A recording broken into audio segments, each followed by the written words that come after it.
오늘 이 시간에는 믿음이란 무엇일까? 믿음이란 무엇일까라는 제목으로 에베소서 2장 8절의 말씀을 가지고 함께 은혜를 나누도록 하겠습니다. 제게는 잊지 못할 주일이 있습니다. 2019년 3월 17일 주일인데요. 성도님들은 기억이 안 나실 거예요. 호세아서 말씀을 나누던 시점이었는데 제가 그 주일이 제게는 굉장히 큰 터닝 포인트였어요. 왜냐하면 그 전주 주일날 저녁에 교회에 올라와서 잠시 기도를 하는데 하나님께서 제게 주셨던 감동이 있었습니다. 그때가 제가 우리 교회에 부임하고 한 4년 정도 지났던 시점이었거든요. 그때 어떤 감동을 주셨냐면 지금까지 했던 저의 목회가 틀리지 않았지만 부족하다라는 감동이었어요. 틀리지 않았지만 부족하다라는 감동을 주셔가지고 제가 그 말씀을 굉장히 깊은 어떤 깨달음과 뉘우침 속에서 기도하면서 주님께 간구했더니 사실 그때부터 제 모든 설교의 모습들이나 내용들이 많이 변화되어졌거든요. 성도님들은 잘 모르실 거예요. 저는 제가 경험했던 시간들이었으니까. 그리고 이번 주였죠. 2022년 1월 이 마지막 주에 또 한 번 더 제 목회와 또한 제 설교에 대해서 깊이 좀 묵상하고 돌아볼 수 있는 시간들을 주셨습니다. 그래서 사실 누가복음 18장 마지막 부분 바디메오에 대한 말씀들을 나누어야 되는 시점인데 오늘 이 말씀을 나눌 수 있도록 이렇게 어젯밤부터 이렇게 감동을 주셨습니다. 사실 이 말씀은요 이번 주 금요기도회 때 나누었던 말씀입니다. 근데 사실 거의 대부분 안 오셨거든요. 들으신 분이 거의 안 계세요. 그렇기 때문에 그냥 못 오셨기 때문에 그냥 넘어가려고 그랬는데 꼭 이 말씀은 나눠야 된다는 계속 울림을 주셨기 때문에 오늘 이 말씀을 가지고 함께 은혜를 나누고자 합니다. 조금 무거울 수 있어요. 하지만 말씀이 우리에게 무겁다라는 것은 그만큼 주님의 긴박한 마음이 담겨져 있음을 기억하시고 우리들에게 주시는 말씀에 믿음으로 묵상하고 반응할 수 있는 그런 시간들이 되셨으면 좋겠습니다. 마가복음 9장에 보시면 유명한 사건이 등장하죠. 예수님께서 제자들 중에 3명이죠. 베드로, 요한, 야고보를 데리고 높은 산에 올라가십니다. 높은 산에 올라가셨는데 놀랍게도 예수님의 형체가 흰색 옷으로 변화되는, 그러니까 부활의 모습으로 보이는 사건이 등장하게 되죠.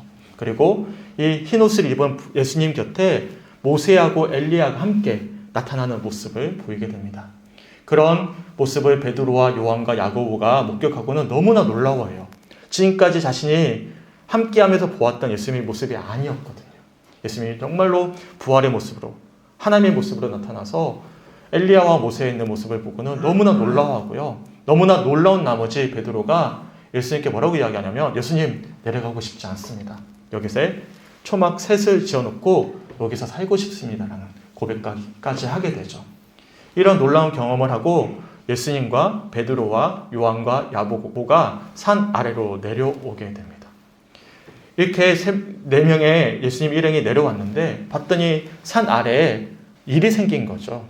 산 아래에는 나머지 제자들이 기다리고 있었는데 이 제자들하고 서기관들하고 변론하는 모습들이 보이게 된 것입니다. 그 중에 한 사람이 예수님께 이렇게 말씀을 합니다. 예수님, 제 아들이 말을 못하는 귀신에 들렸습니다. 그래가지고 예수님이 오셨다는 소식을 듣고는 내 아들을 고쳐주셨으면 좋겠다라는 바람을 가지고 예수님을 찾아왔는데 예수님이 계시지 않았습니다. 왜요? 예수님 높은 산에 올라가셨잖아요. 그래서 어쩔 수 없이 남겨진 제자들에게 이 아들을 고쳐달라고 부탁을 했더니 더 난리가 난 것이죠. 더 귀신이 난리가 난 거예요. 그래서 한참 변론이 일어나고 있었다라는 이야기를 하게 된 것입니다. 이런 이 아이의 아버지의 이야기를 듣고는 예수님께서 남겨진 제자들에게 이렇게 말씀하십니다. 예수께서 그들에게 말씀하셨다. 믿음이 없는 세대여, 내가 언제까지 너희와 함께 있어야 하겠느냐? 내가 언제까지 너희에게 참아야 하겠느냐? 아이를 내게 데려오너라. 예수님께서는 이 제자들의 믿음 없음을 먼저 지적을 하셨죠. 그리고 예수님께서 아이의 아버지에게 이 귀신 들린 아이를 자신에게 데려올 것을 말씀하셨어요. 그랬더니 아이가 더 난리가 난 거예요. 막 발작을 일으키기 시작하는 것입니다. 그래서 예수님께서 이 아버지에게 물어봅니다. 언제부터 그렇게 되었냐? 그랬더니 이 아버지가 이 아이가 태어났을 때부터 그랬습니다. 태어났을 때부터 몸이 뻣뻣해지고 말을 하지 못했습니다. 더군다나 이 귀신이 아이를 물속에도 던지기도 했고 불 속에 던지기도 했습니다. 그러게 예수님 하실 수 있겠습니까? 하실 수 있으면 우리를 불쌍히 여겨주시고 우리를 도와주십시오라고 예수님께 말씀을 드리게 된 것이죠. 왜냐하면 오랫동안 이 아버지는 어려움을 겪었던 거예요. 더군다나 예수님의 제자들에게 데리고 왔는데 제자들이 쫓아내지 못했잖아요. 그래서 아마 의심의 마음이 들었겠죠.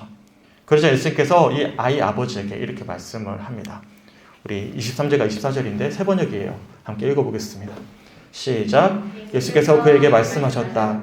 할 수 있으면이 무슨 말이냐. 믿는 사람에게는 모든 일이 가능하다. 그 아이 아버지는 큰 소리를 외쳐 말했다. 내가 믿습니다. 믿음 없는 나를 도와주십시오. 아멘. 예수님이 무슨 말씀을 하시죠? 할 수 있으면이 무슨 말이냐. 믿는 사람의 모든 일이 가능하다. 그러자 이 아버지가 믿음 없는 나를 도와주셔서라고 고백하게 되죠. 그리고 예수님께서 그 아이의 안에 있는 귀신을 쫓아내십니다. 그랬더니 이 아이가 막 경련을 일으켜요. 그리고 실제로 귀신을 쫓아놨는데 문제는 아이가 죽은 것처럼 되어버린 거예요. 귀신이 나가자. 사람들이 웅성웅성하는 것입니다. 아, 예수님이 귀신을 쫓아냈지만 아이가 죽었구나. 그런데 예수님께서 곧바로 이 아이를 일으켜 세우죠. 놀랍게도 제자들이 쫓아내지 못했던 귀신을 예수님은 말 한마디로 쫓아버리신 것입니다. 그러자 제자들이 얼마나 궁금하겠어요. 그렇지 않겠습니까? 자신들은 할 수가 없었는데 예수님이 쫓아냈잖아요.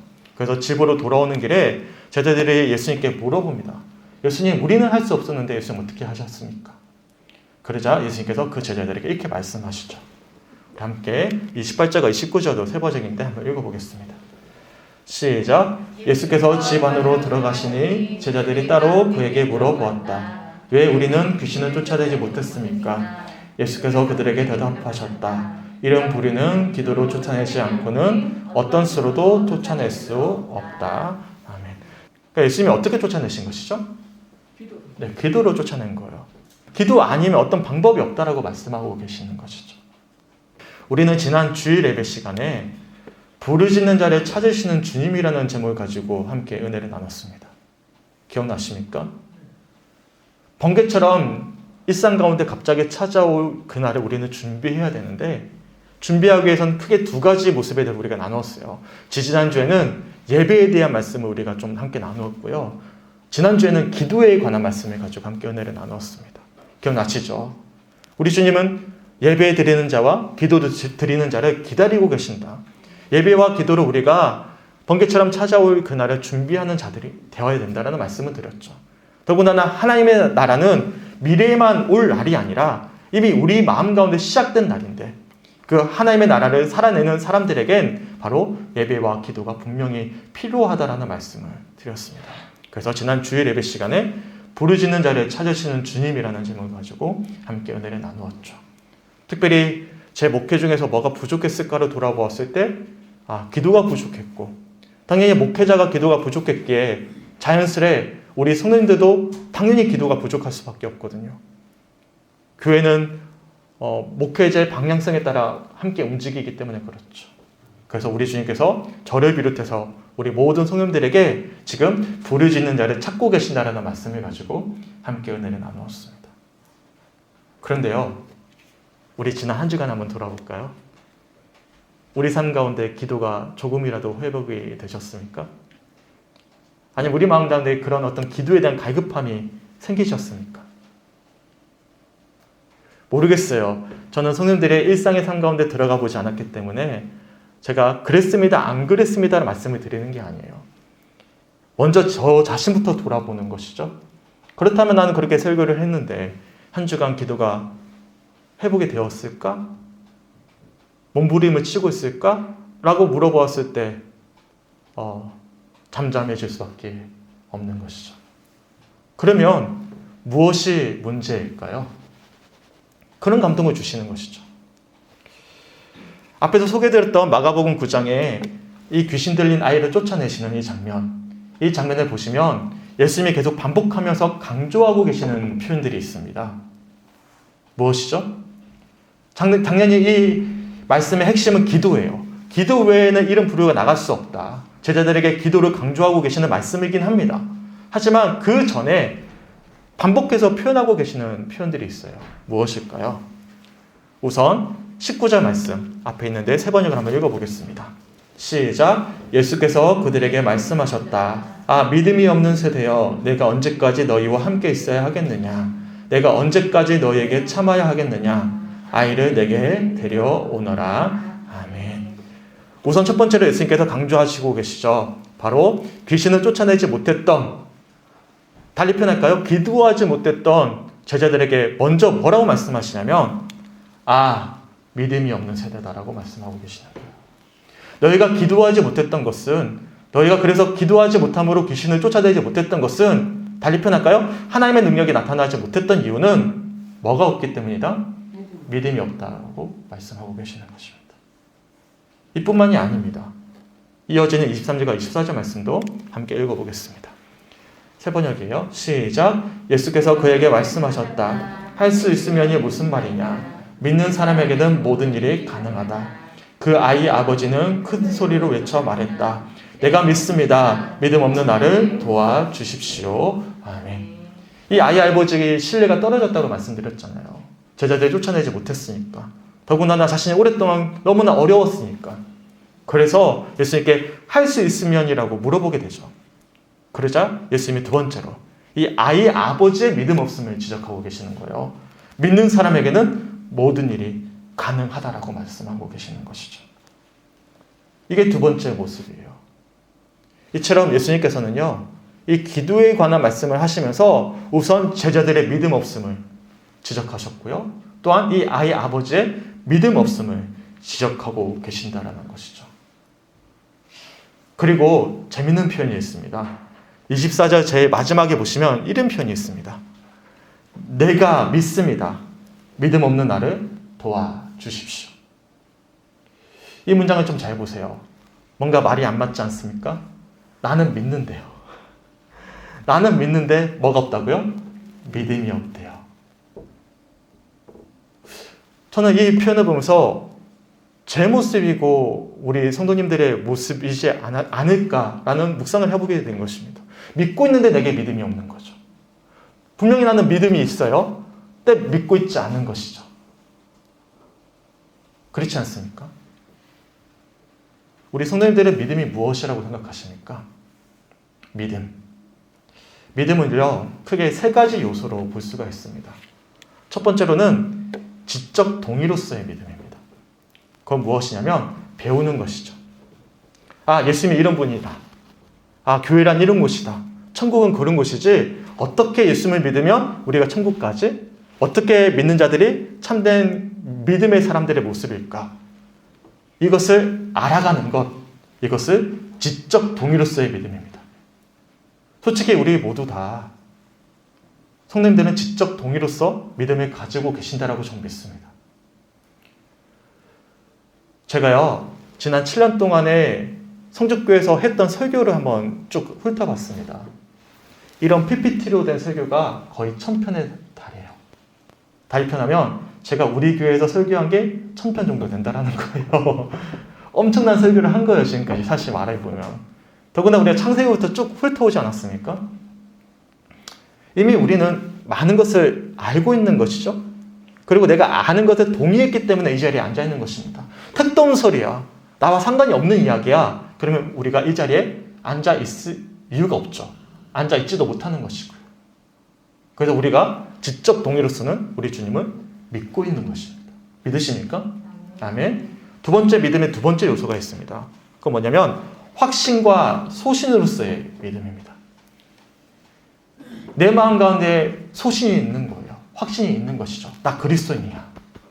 나 천국에 대한 확신이 있어. 소신이 있어.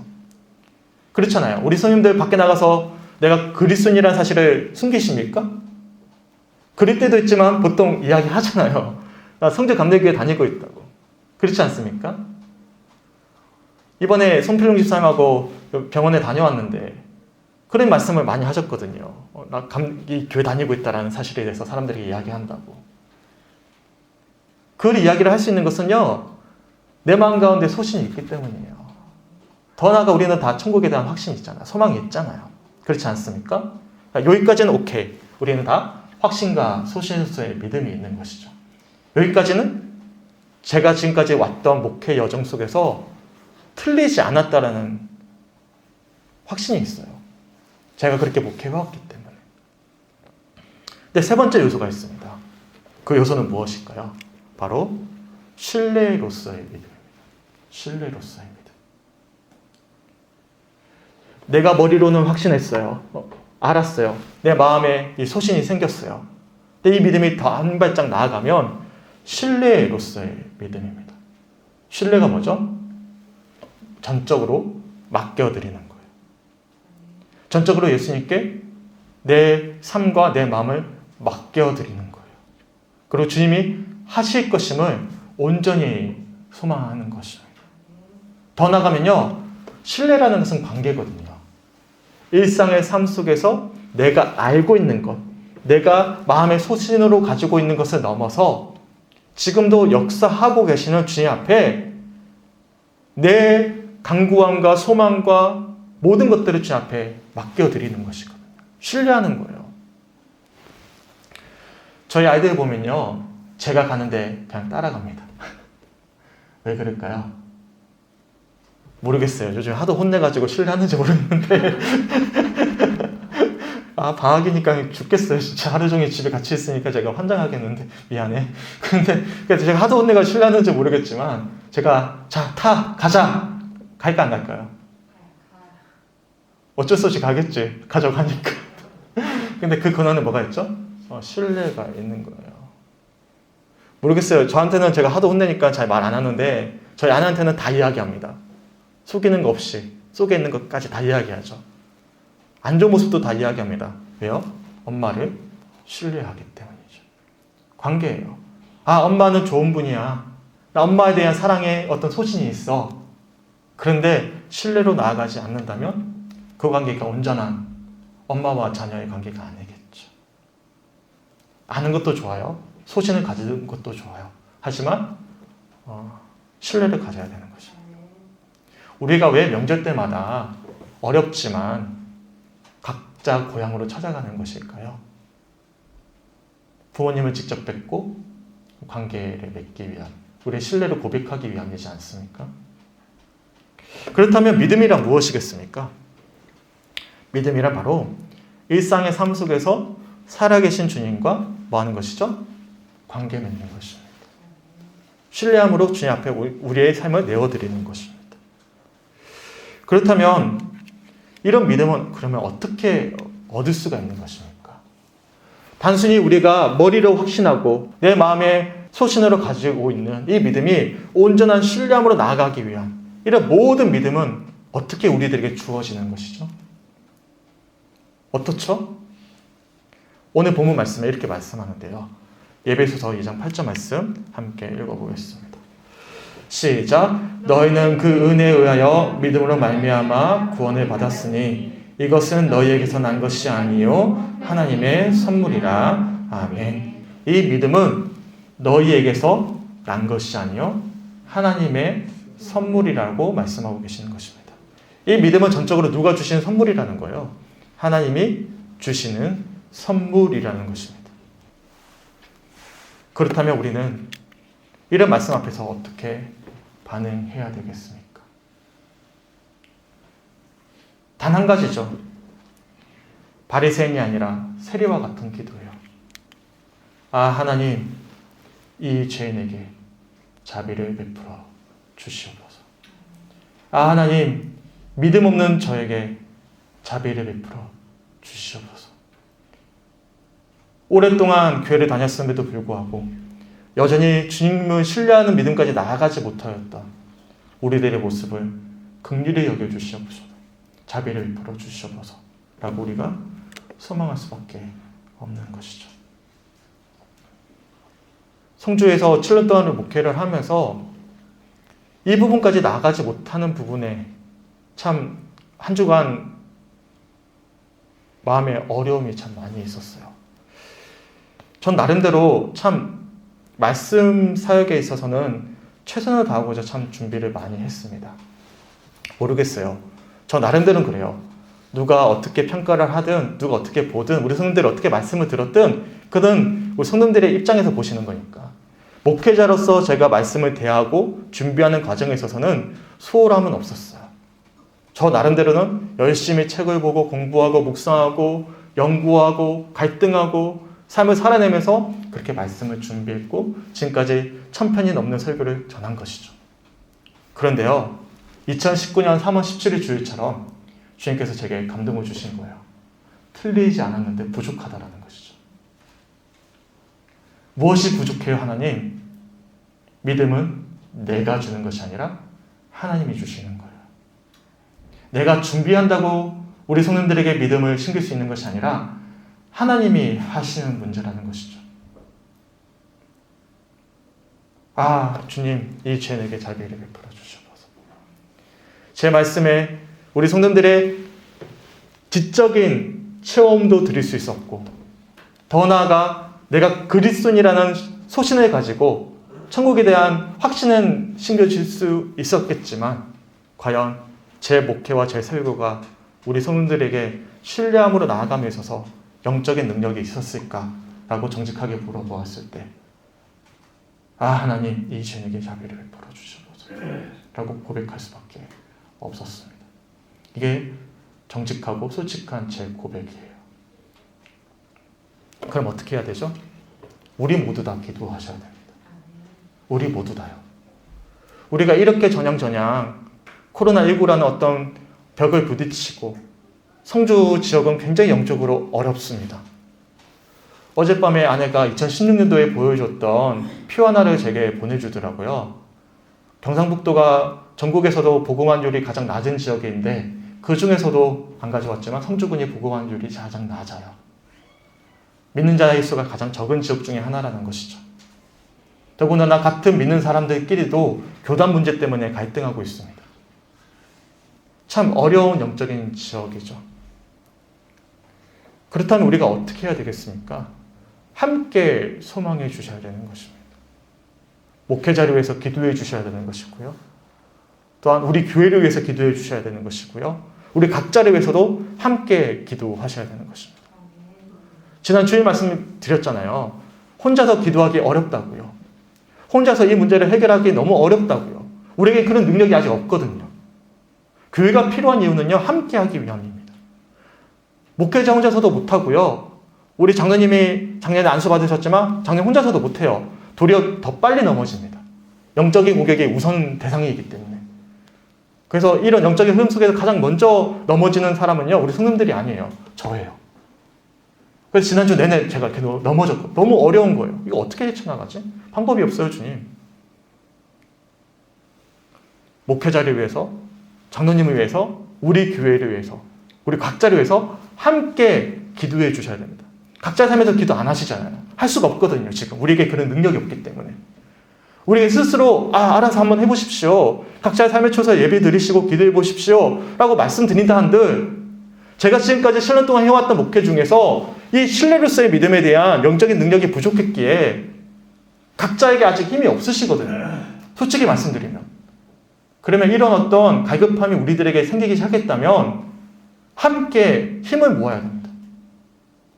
내 스스로 주님만을 신뢰하고 나아갈 수 있는 믿음이 되기까지 우리가 함께 모여서 기도해 주셔야 된다는 것입니다. 누구를 위해서? 먼저 목회자를 위해서, 그리고 교회를 위해서, 우리 자신을 위해서 함께 중보하며 기도할 때야 비로소 우리가 같이 일어설 수가 있는 것입니다. 그런 깨달음이 생긴 거예요. 아시잖아요. 저는 억지라는 거 너무 싫어하거든요. 각자 은혜 받은 대로 반응하라고 말씀드렸거든요. 이게 제가 했던 목회 중에 가장 큰 패착 중에 하나라고 깨달음을 주셨습니다. 그런 힘이 없는데, 그런 능력이 아직 우리들에게 없는데 각자의 은혜에 맡겨버리니까 더 할 수가 없는 겁니다.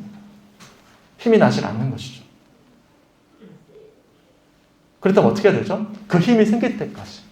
어떤 상황에서, 어떤 영적인 어려움에도, 어떤 부딪힘에도 내 스스로 주님을 온전히 신뢰하는 믿음까지 나아가서 스스로 일상의 삶 속에서 말씀을 묵상하고 기도하기까지 문제가 없을 그 시점까지는 우리가 함께 힘을 모아야 된다는 거죠.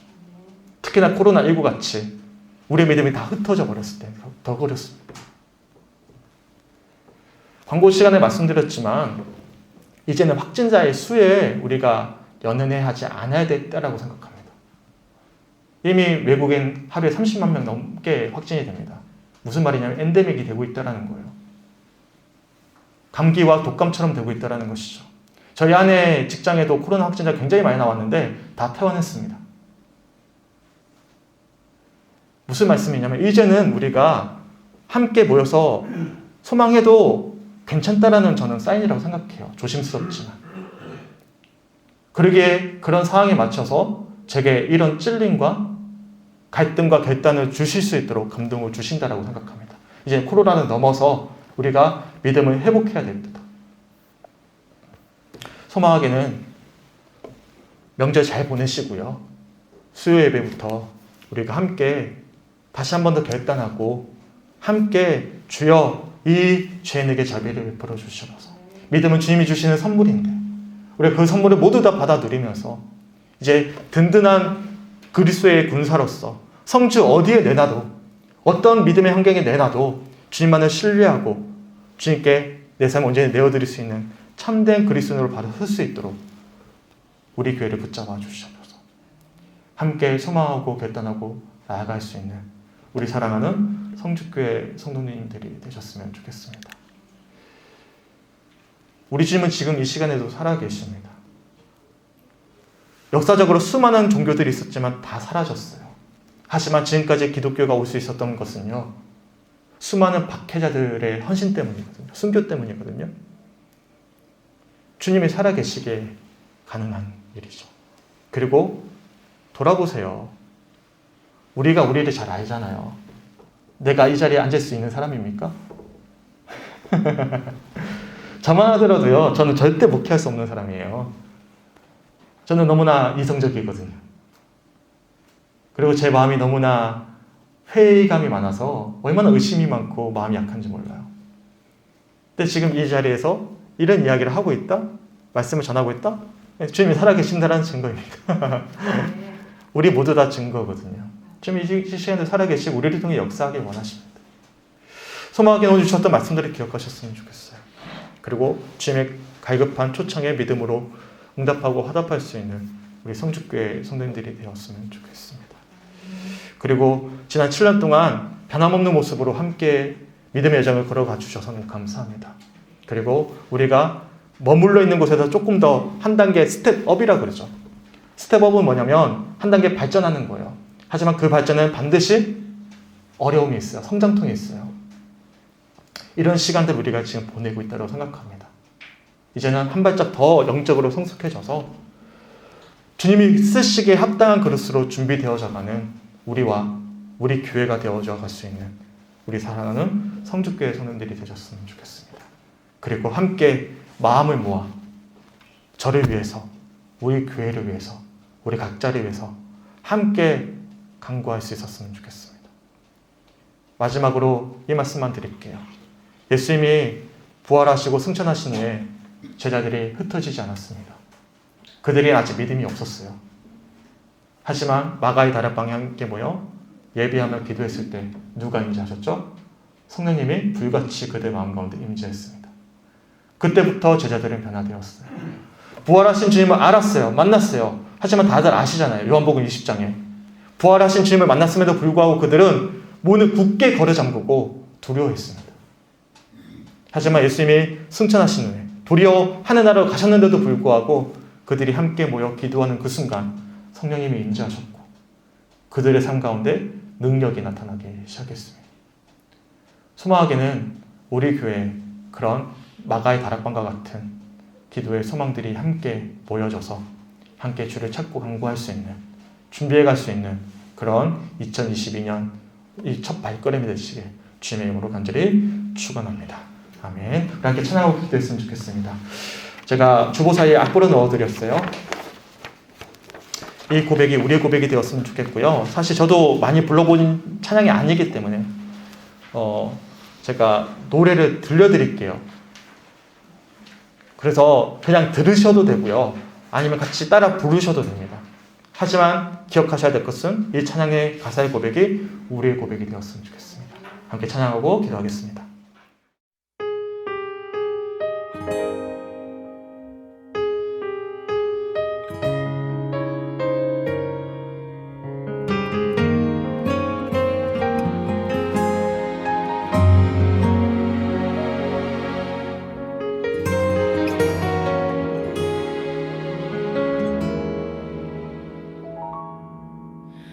주님, 제 마음이 너무 둔해서 주님을 볼 수 없습니다. 이 땅에 속하여 이 땅만 보다가 주님 손을 놓쳤습니다. 나는 나그네로 왔는데 왜 주저앉게 되었나. 나는 청지기인데 언제부터 내 삶의 주인이 되어버렸나.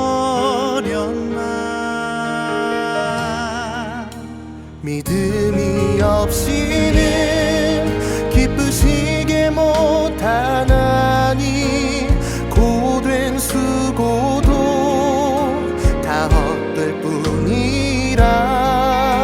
믿음이 없어서 무너진 삶의 모든 자리에 다시 주님을 기다립니다.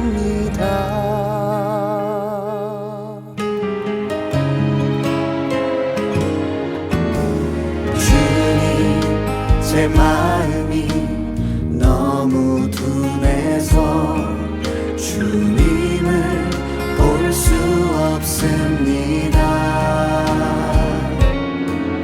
이 땅에 속하여 이 땅만 보다가 주님 손을 놓쳤습니다.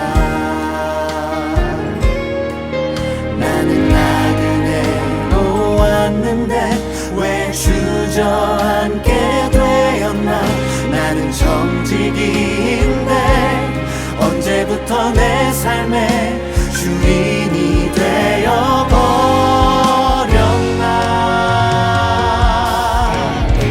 믿음이 없이는 기쁘시게 못하나니 고된 수고도 다 헛될 뿐이라. 믿음이 없어서 무너진 삶의 모든 자리에 다시 주님을 기다립니다. 믿음이 없이는 기쁘시게 못하나니 주를 찾는 자 반드시 만나리. 믿음이 없어서 무너진 삶의 모든 자리에 다시 주님을 기다립니다. 다시 주님을 기다립니다.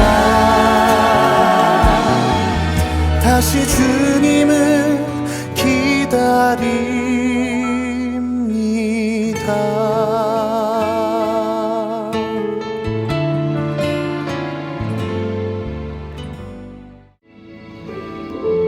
오늘 말씀을 붙잡고 함께 기도하며 나가도록 하겠습니다. 함께 기도합니다. 주님 감사합니다. 이 시간 말씀 가운데 우리 마음을 온전히 때문에 나아갑니다. 주여 아버지 우리 믿음 없음을 용서해 주시옵소서. 제 모습을 주 앞에 온전히 돌아보며 나아갑니다. 아버지 상처와 돈을 목회를 돌아보면서 하나님 아버지 정말 열심히 노력하고 준비하며 말씀을 전했지 아버지 믿음이 없었음을 고백하고 나아갑니다.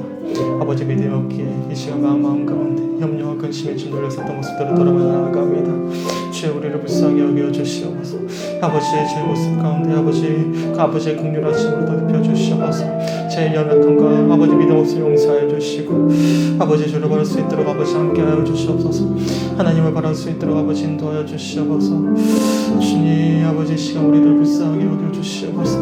우리 사랑하는 성도들의 마음 가운데 주님 말씀하여 주시고 아버지 정말 간절한 마음으로 주를 바랄 때 아버지가 주시는 선물로서의 믿음이 우리의 심령 가운데 지켜질 수 있도록 인도하여 주시옵소서.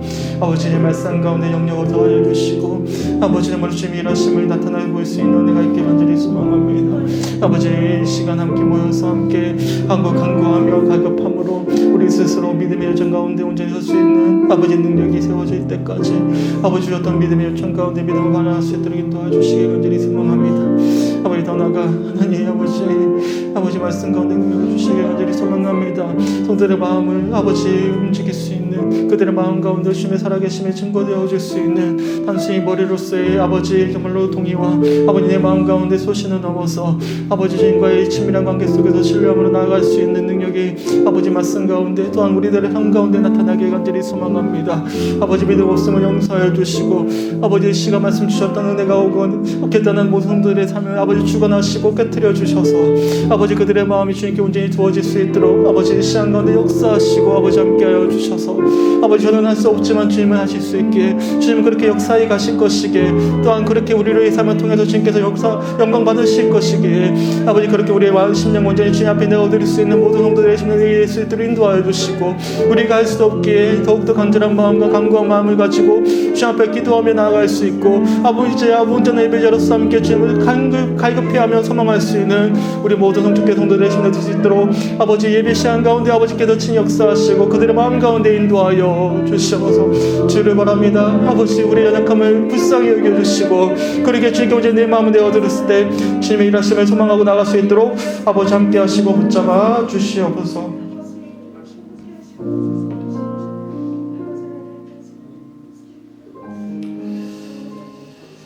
주님 감사합니다. 오늘 이 시간 아버지의 말씀을 통해서 우리를 향한 아버지의 마음을 확인케 하심에 주님 너무나 감사합니다. 지난 시간들 속에서 주님을 충분히 알아가고 또 우리 마음 가운데 주님을 믿는 자로서의 소신과 영원한 천국에 대한 백성으로서의 확신이 있었지만 과연 일상의 삶 가운데 주님과 친밀한 신뢰함의 관계로 나아갔는지를 돌아보게 됩니다. 주님, 혹여나 어렵고 힘들 때일수록 막막할 때일수록 더 주님을 신뢰하고 나아가야 되는데 그러지 못한 채로 그만 문제들 속에 현실 속에 또 우리의 믿음 없는 모습 속에 무너져 있진 않았는지 돌아보게 됩니다. 주님 우리를 불쌍히 여겨 주시옵소서. 우리의 믿음 없음을 주님 긍휼히 여겨 주셔서 하나님 이 시간 하나님이 주시는 그 선물로서의 믿음이 충만해지는 은혜가 있게 하여 주시옵소서. 하나님 제 말씀 가운데 하나님의 능력이 임하길 간절히 소망합니다.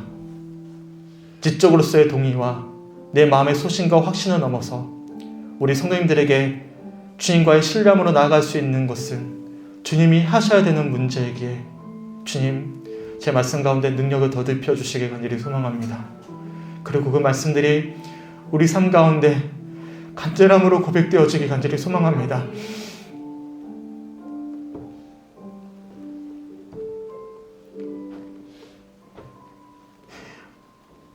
어려운 영적인 현실을 넘어서 우리 삶의 현실을 넘어서 그 주님을 신뢰함으로 우리 삶 가운데 주님의 능력이 나타나는 참된 그리스도인으로 세워질 수 있도록 주님 우리 성도님들의 삶 가운데 친히 주관하시고 오늘 이 시간 우리들에게 주셨던 이 감동들을 정직하게 믿음으로 반응할 수 있는 믿음 주시옵소서.